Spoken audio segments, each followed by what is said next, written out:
Excellennial here with another story-based Excel tutorial. Today I'm going to tell you about Fiona the Florist. Now Fiona grows her own flowers for her shop, but she finds that she's throwing out too many, and this is costing her business money.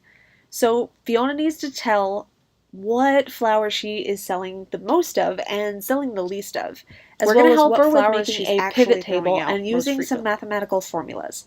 Then she'll be able to tell what flowers she should plant less often so she's not throwing flowers away and in turn money. So we're going to start out with two tabs here, the transaction sheet and the quantity tracking. So on the transaction sheet, this is a breakdown of every sale that Fiona the Florist made last month. It shows the order number, the customer name, transaction date, price per flower, how many flowers were sold, the quantity, the total price of the purchase, and the exact flower type. So the only thing we're really focusing on here with this tab is the quantity and the flower type.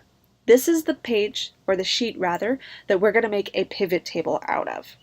Once we make that pivot table, we're going to move it to the quantity tracking tab. And then once we have the data from the pivot table, we'll be able to figure out here what the grand total of flowers were sold, and then we will have the mathematical formulas kick in to tell us what was the quantity at the end of the month. And that will be based on the grand total of flowers sold, which the pivot table will tell us, and the quantity at the first of the month. Fiona already knows and takes stock of how many flowers she has at the first of the month. So that should be much easier to calculate once we figure out what exactly the mathematical formula is going to be. By the end of all of this, it's going to look like this. We're going to have our pivot table on the side telling us the total quantity of the flowers sold last month, which will then be updated here. This is the exact same data in column D. We just transferred it over. This will have the mathematical formula in it right here.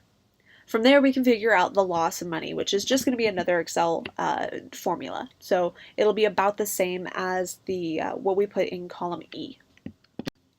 So that's a pretty simple summary and the finished example of what it's going to look like. So first I want to point out that I am specifically going to select cell A1. That's because when we actually go into the Insert tab here and select Pivot Table, it'll automatically select the table/range. So you can actually see here that the dashes are all around the data here that we need. So because I selected cell A1, it automatically selected it all. We don't have anything else to select in this top area, but we do have to choose where to place the pivot table. So we want that on the quantity tracking so we can keep everything nice and tidy and consolidated together. So we're going to select existing worksheet. It'll automatically add your little cursor here to the table range, and from there we're going to select the quantity tracking tab. So we'll add this right here in cell H1 and select OK. So that'll add your pivot table right on in there, and now we can add the data. Mind you, all of the field names here are just the column header names from this area. Now, like I said before, the main things that we're focusing on in terms of the transaction sheet is the quantity column and the flower type.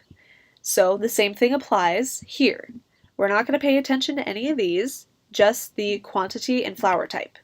So there's two ways that we can display this. The first one is the one that I don't prefer, and that's going to be putting the flower type in the columns and the quantity in the values. So I don't really care for this look because it actually makes it go a little bit longer than it needs to be. I'd rather just have one quick view of everything. So this is one way to do it. It's still accurate data, it still tells us exactly what we need, but it's just not really quite tidy along with the rest of the data we have on this sheet. So instead we'll move flower types to rows. And the reason why I show you both of these ways is that the idea behind pivot tables is there's a lot of different ways to show the same data. You just have to be sure that your data is accurate. Now we already have our pivot table. Now what we're going to want to do is take that sum of quantity, which is the grand total of flowers sold based on the flower type. We're going to want to move that to the cell D here. Sorry, in the cells in column D. but we want to be sure that the flowers are in the exact same order, or we may be putting inaccurate data. So let's say that these were actually just sorted Z to A. If I copied this information over to this column right now, it wouldn't be accurate because these flowers are sorted A to Z, with carnations at the top and tulips at the bottom. Whereas here, the tulips are at the top and the carnations are at the bottom. So we definitely want to be sure that if we're going to copy and paste data over, that they're sorted the exact same way. So ascending moves them A to Z, and then I would double check here as well. We can see, since the data is a shorter list, we can see that they're both A to Z. But if you have a longer list of data, you're definitely going to want to be sure to select A to Z. That's always under the Data tab. So now if we copy the data over from the sum of quantity, you can just copy that and paste it into the grand total of flowers sold. Now we can be confident that that data is accurate, both because the flowers are sorted A to Z, and because we know that our rows are the flower type here, and the values are the sum of the quantity column here, based on the flower type. So we can be confident that all of our data thus far is accurate for Fiona. Now the next step is really just mathematical equations transformed into formulas. I'm just going to give a quick little example in cell E2, and then the rest of them are going to be autofill. What we're looking for here is we want to know the quantity of flowers at the first of the month minus the flowers sold that month. That's going to give us how many we have left over of that particular flower at the end of the month. Formulas start with the equal symbol. So we're going to select cell E2 because that's the first location that we need to add data to. Now what we're trying to find here is the quantity at the end of the month. So how many carnations did we have at the end of the month? So what we'll take is the quantity at the first of the month minus the grand total of flowers sold that month. But how do we do that in a formula? So because the data is already there, we just select cell C2, add the minus symbol, and then select D2. So now the actual formula you can see both in the box here and in the formula bar up here is equal C2, the first quantity at the first of the month, minus D2, the grand total of flowers sold this month. And that's going to equal the quantity at the end of the month. In this case, 319 were sold this month, and 319 is exactly what Fiona had at the beginning of the month.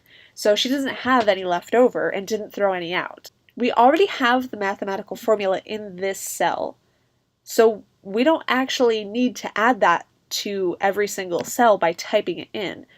We have a little box at the corner here that will allow us to either double click or drag the data down. And what that did was it updated the formulas based on the information we already put in there. So in this first cell, E2, we see that it says equal C2 minus D2 up in this formula bar here. But now if we select E3, it changed to equals C3 minus D3. So when you drag down the formula, it actually updates it according to the row that you're calculating. So now we have accurate data telling us how many flowers Fiona had left over at the end of them based on cell C2, cell C3, depending on what row we're on, based on the flower type. So now we're more than halfway through. We already have our pivot table telling us the total flowers sold for the last month, and we already have our calculations put in to find out what the quantity left over at the end of the month was. Fiona already has a ton more information than she started with. Let's see if we can also figure out for her how much money she's losing based on it. It's going to be a little bit of the same idea as what we just did here with the equal C2 minus D2, just going to be different data. So here, again, we'll start with the equal symbol, but now we're trying to figure out how much she lost. So it will be equal the price per flower times the amount of flowers she had left over at the end of the month. So the symbol here is different. Instead of just the minus symbol or a plus symbol, we actually use the asterisk for multiplication. In this case, it's B2, the price per flower, in this case $2 per carnation, times E2, and this will upon hitting enter will tell us the total amount that she lost on carnations in the last month, which since she didn't have any left over is going to be 0. So we can do the same thing that we did in the last column and just double click this here, drag it down, and now we have the total amount that she lost this month, just in the flowers that she threw out at the end of the month.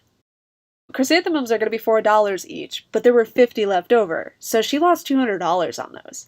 So she's definitely going to have to reconsider planting less of them overall, or maybe it doesn't actually cost her $4 to grow them, and so maybe it's really not that much of a loss for her.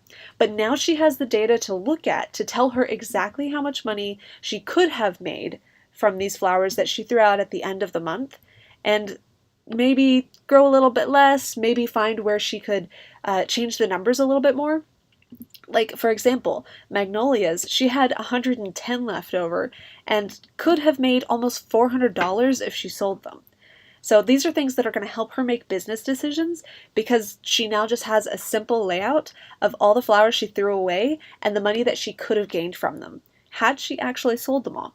So now she can make those decisions. Alright, so I think we did a pretty good job addressing Fiona's concerns. We were able to make a pivot table to tell her exactly how many flowers she sells the most of and sells the least, and as well as that, we were able to tell her exactly how many flowers she threw away and exactly how much money she would have gained based on the pricing that she charges for those flowers and how many she threw away.